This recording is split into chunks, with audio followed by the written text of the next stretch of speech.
Welcome everybody, my name is François Letarte and this is my channel JDR D30, a channel about tabletop role-playing games. Today is a video response for the tag series of video, 5 memories of my RPG history. I've been tagged by Nolinquisitor, so thank you Sebastien. And I also have been tagged by Talking About Games.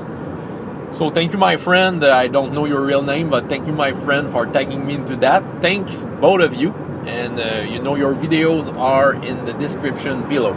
This tag series was started by Sameoldji, and thank you Sameoldji for having started this, and your video will be in the description below.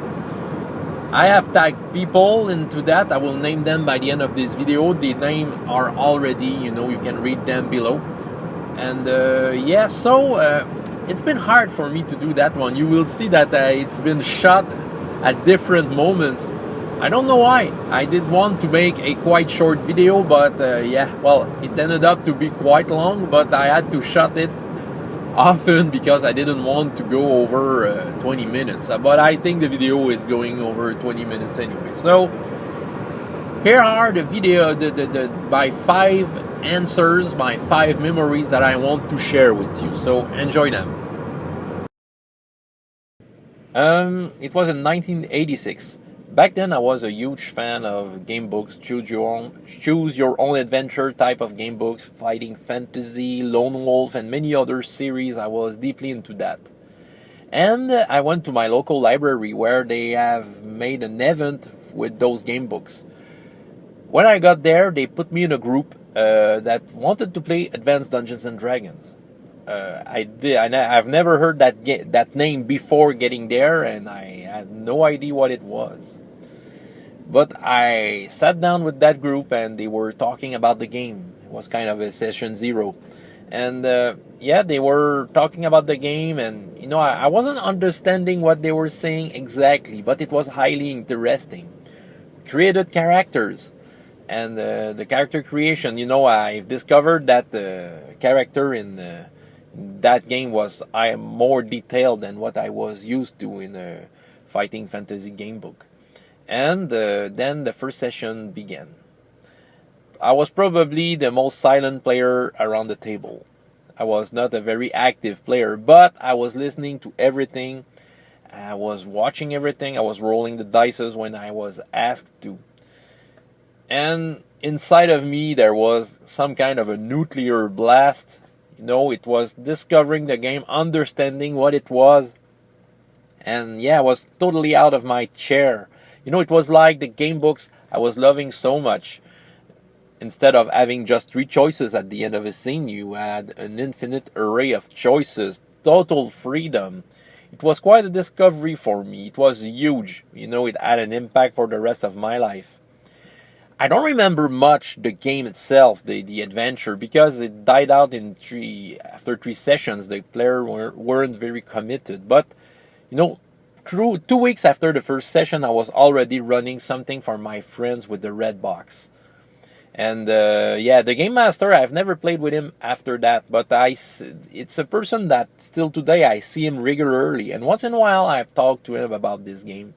I talked to him about the huge impact it had on my life, and I'm thanking him for that every time. So my first memory is more about the emotion I was having into discovering the hobby. It's not about the adventure. The little I remember, it was not that much of a great adventure, but for me, it was everything. For me, it was totally everything. This is my first memory. Second memory I want to share with you is about a game of Call of Cthulhu that was played mostly 20-25 years ago. And I think that Call of Cthulhu in the hand of the right game master is the best role-playing game. And I still think that even after all those years we've played that session, because that game session was just perfect. We were a bunch of standard investigators who had to take the train for a trip. And when we got into that train, it was quite strange. We felt uneasy, uncomfortable. Something strange, something wrong was going on in that train. And just by the way Game Master described us the train, the sounds of the train, what the other persons, the other passengers, what we were doing, what the staff of the train was doing, just describing the meal, the smell of the meal we were served, and everything felt wrong. But at the same time, we had no evidence that actually something was wrong. So, as good investigators, we began to search the train, interact with the people, and getting us into all sorts of a mess just to know the truth. And yeah, some sort of a mess. Yeah, there was that wagon where there was mafia guys into it, and yeah, it was hard to get out of this one. But yeah, the Game Master was able to put us into the perfect state of mind to have that kind of experience. It really felt like if we were into a Lovecraft short story. Yeah, it was exactly like that it felt. And yeah, we haven't found anything. We haven't saw any creature, haven't saw any strange phenomena. Okay, the Game Master was letting us do what we wanted in order to fulfill our need to know the truth. He wasn't giving us any hints of what was going on. And yeah, and when the train arrived at the destination, we had found nothing except blood and meat and teared clothes into the locomotive engine, because one of our friends disappeared during the game, and we guessed that he was him, because I think it's the only character that saw something. Well, he was the guy with the guns. Okay, so it's easy to realize that he was the one who tried to shoot something but wasn't able to. Yeah, so it was very creepy. It was us, the players, who were creeped out by this adventure, not our characters. We really wanted to know the truth. And that game was solely based on feelings and not evidence. And I think, yeah, it was quite an experience. We had, a couple of games with that Game Master. Usually his games were quite good, but that one was just perfect. I really understood how Call of Cthulhu should be played, and it was like that. Total mystery, having us in total ignorance and afraid, even if we wanted to know the truth, afraid of knowing it. Yeah, that was that famous game of Call of Cthulhu that convinced me that this is probably the best role-playing game ever. Second memory done. And now my third memory. It's a recent one. It was last year at BrigadeCon 2014. The game I ran, Metamorphosis Alpha. For me, this game was some kind of a final exam of a search I had of finding my own Game Master's voice. I was in the need to redefine that. Just to put you in context, when I began to make videos on YouTube and having a channel and interact with the community, especially on YouTube, I was in that kind of a quest for myself. I've been playing for more than 2 decades before that, and I had many experiments, many games that I've tried in my life, many successful campaigns and all that. But in a sense, I wasn't putting the finger on something that I could be comfortable into running in. And I was in need of information, and the only way to get information easily for me was to listen to video while working. I don't have time to go on blogs and reading stuff. I would like to, but I was searching for some tips, and there's so many people making videos. So I had to sort this out and try to find myself through that. And Metamorphosis Alpha was some kind of a final exam for me.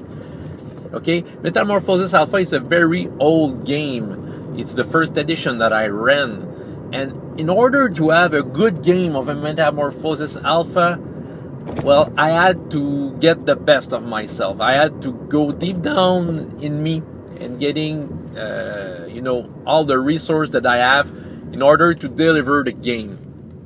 I've discovered through that I'm probably more of an old school type of guy than a more recent school.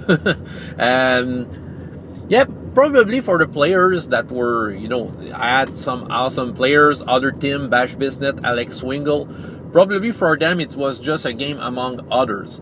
For me, it was a turning point, okay? I needed that game to redefine that.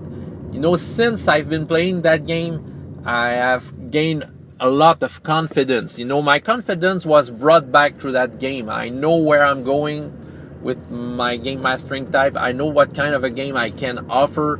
It has just confirmed the way I want to run a game. It wasn't probably the best game ever, and probably not the best game of BrigadeCon last year, but it was enjoyable. I feel that the players enjoyed it. And yeah, I will make a small confidence here. I have never rewatched the game myself. I think I should, but I am afraid of what I'm going to find there. But nevertheless, I have a feeling that I have made a good job there. And yeah, so it's not about the game and the adventure itself, though it was very funny. It was very, very weird, you know, in the Metamorphosis alpha sense. But it will be a memory that I will keep forever. You know, you know, one of those games that was just a turning point into the game master I am today. Yeah, so that was my third memory.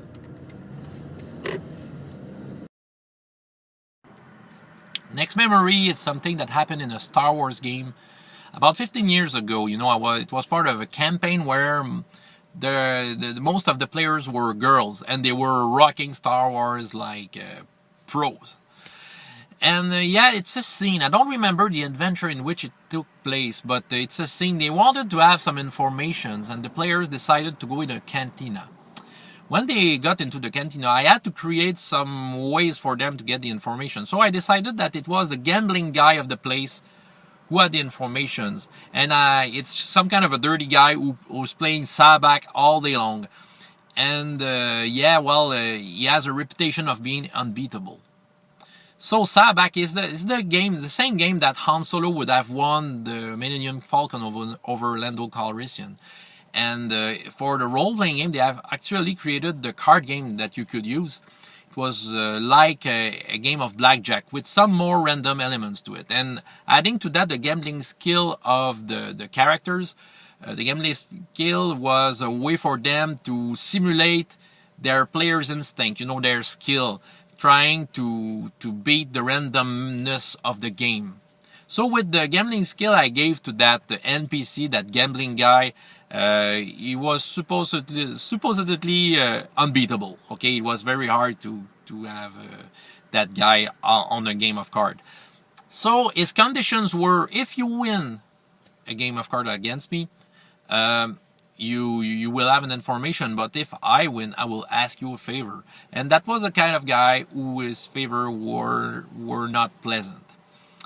The lady pilot of the group sat down in front of him, and we got our cards in hand, and we were looking each other in the eyes, just like in a Western, you know, a poker game in a Western.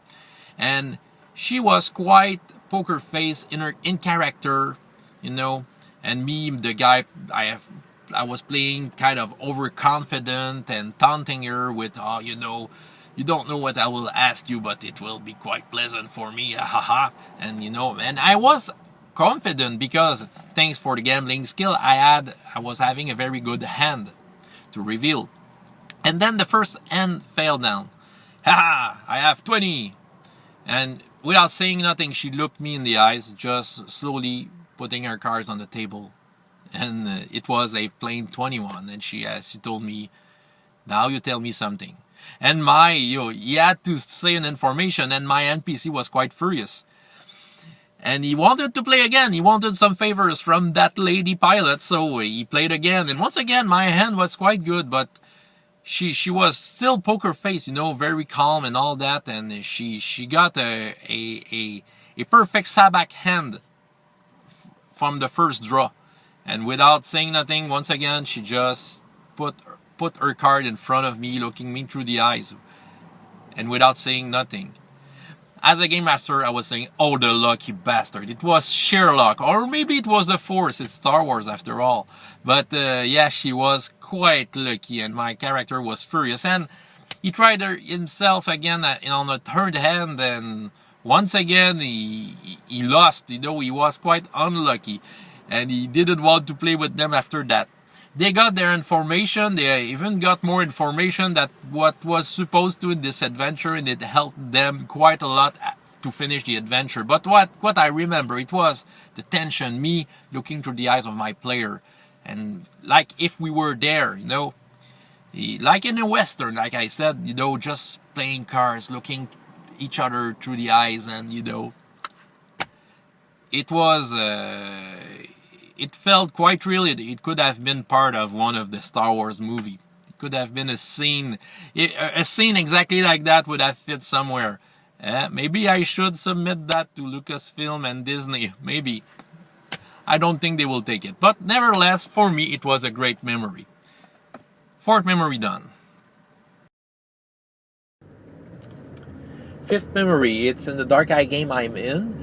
It's run by the Nerubin, and the players were Other Tim playing Mavon, an elf mage, Chris Bradshaw playing Marbio, some kind of a swashbuckler from the Middle Realm, Sean Vergvary playing a mercenary, a Tarwalian mercenary, and myself playing Gruff, a Tarwalian hunter. It's the 16th session, and the link will be below. You'll have to check, for that memory, you'll have to check about 1 hour. We were trying to cross some plains, and we saw a dragon far away, a three-headed dragon. And let me tell you something. Dragons in the Dark Eye in Aventuria are not your standard easy dragon in Dungeons & Dragons. No.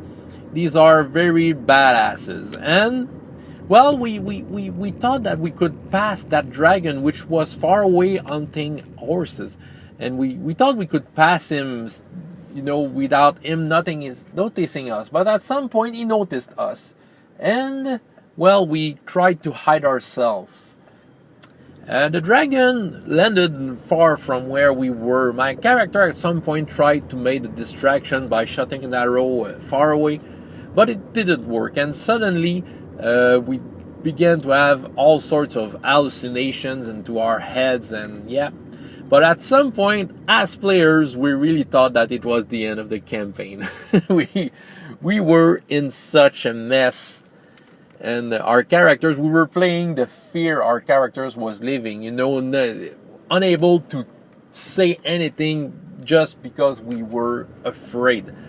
And at some point, and that one is for you, Other Tim. He's the kind of person who does that in games, but he stood out of his hiding place with his elf and began to talk to the dragon. I think you should just go see the video. It's about 1 hour, and it was memorable. Okay, that's the kind of speech he can do in a game. You know, Tim is a great player, and yeah. And the dragon decided to go away. That's still a mystery to us. But after that, we ran to a forest to hide ourselves. We ran to our life, and we played the fear, and we played the exhaustion of running too much, and we role played that out and expressing ourselves on what was that and all the stuff. Yeah, the Dark Eye campaign in general has many memorable scenes, but that one I will remember for a long time, and I'm fortunate enough to have recorded it, so you can check that out in the link below. So that was my 5th memory for this video.